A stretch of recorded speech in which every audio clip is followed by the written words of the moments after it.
ấy da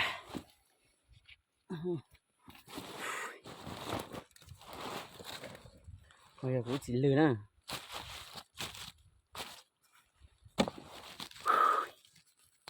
cũng dây cha rồi nè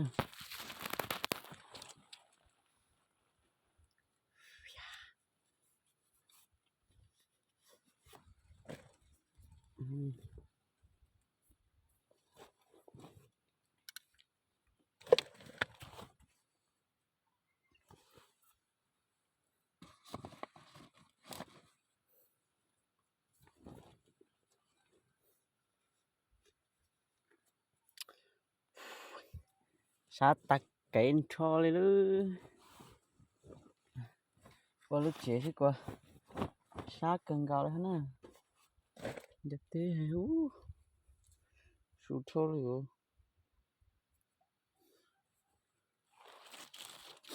ok người thầy để chuẩn nuôi cho chị tao hào á hai ba cho một thạ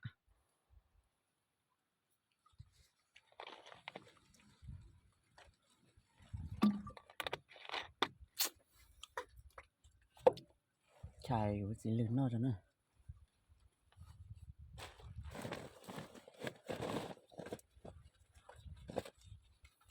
nuôi của họ có cho nó nè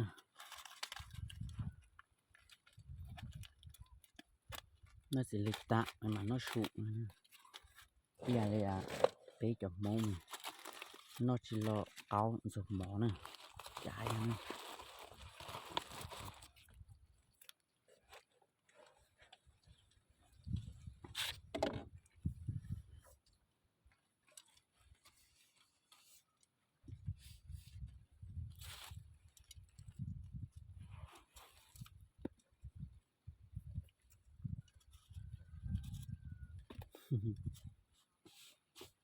so thế nào nè ấy chỉ mới đến giật tiền nó bú bệt trâu thì chỉ mới đến giật tiền đấy nè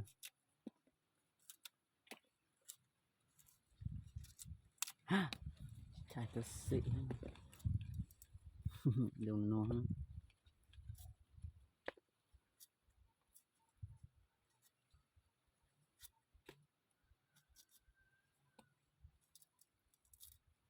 giờ lên tiền bù chả cao này chỉ là con giàu này một khảm mó một cắm mó chỉ nữa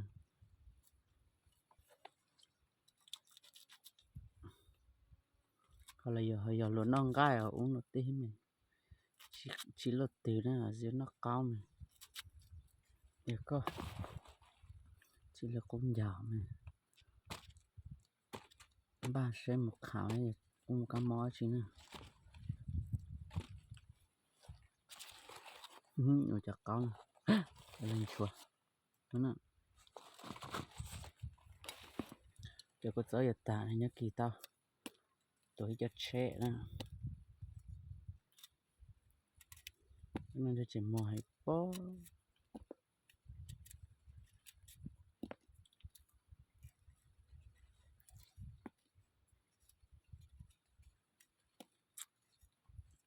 cái này tên nhật tê thế nè để tê họ đều thất thay bị sai nữa tê lên rồi tôi giờ tao biết nô nè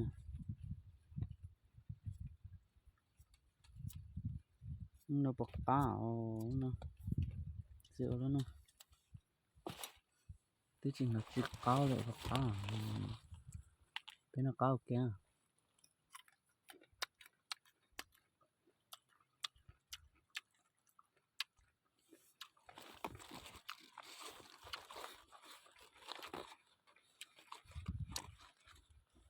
cao là mỏ hả chỉ mua mà cao nó mua mà chỉ cao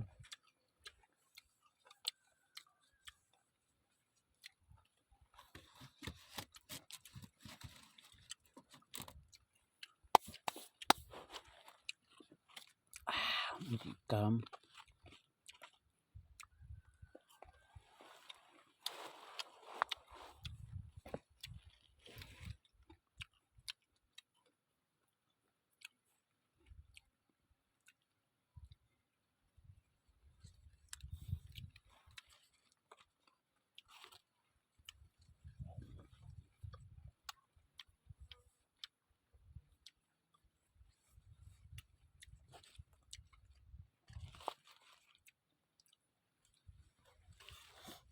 Ao.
Có phải cỡ rồi nè.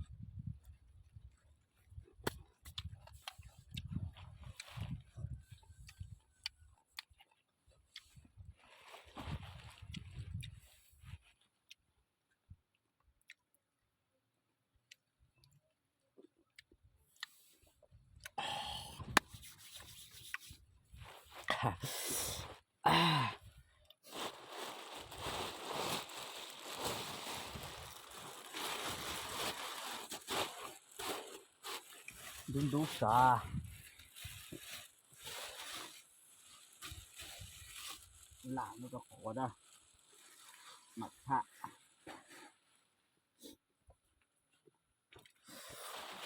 Ơi ơi ơi. Đi chơi đã cắt cho xuống nó nữa.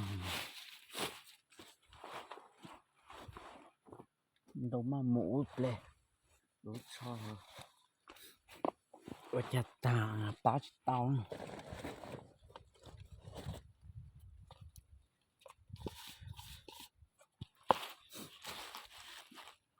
À da. Nói là có mỏ. Này là tích xuống.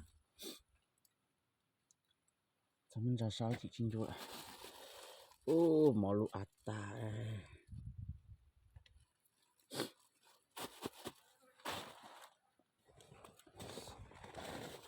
Nói là rauคือนี่chẳng nói là hô rau sai nữa chẳng nói hô rau sai nữa.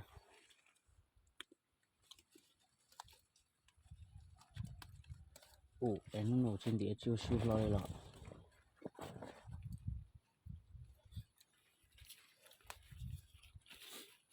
Nó rau sai nó có gió hết nó mỏng nè.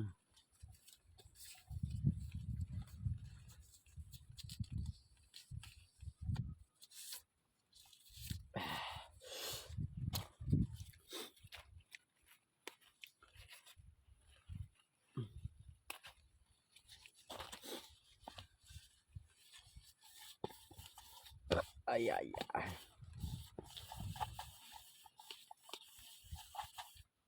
Sao sao thì nè.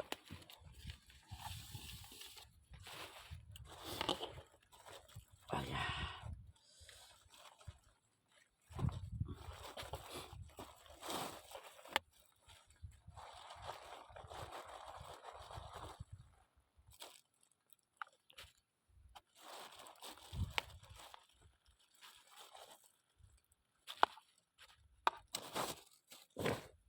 Ok nó mòn dê.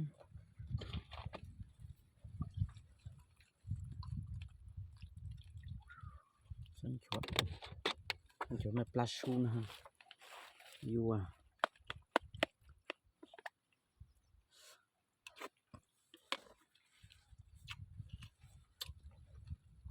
Nó mòn cho rau sai nữa. Mình chưa cột gió nữa.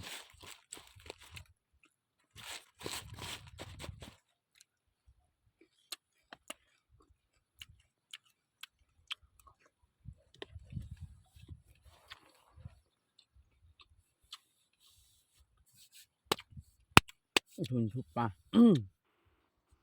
Ok á, cũng nó sudah rồi đó mình tế nè.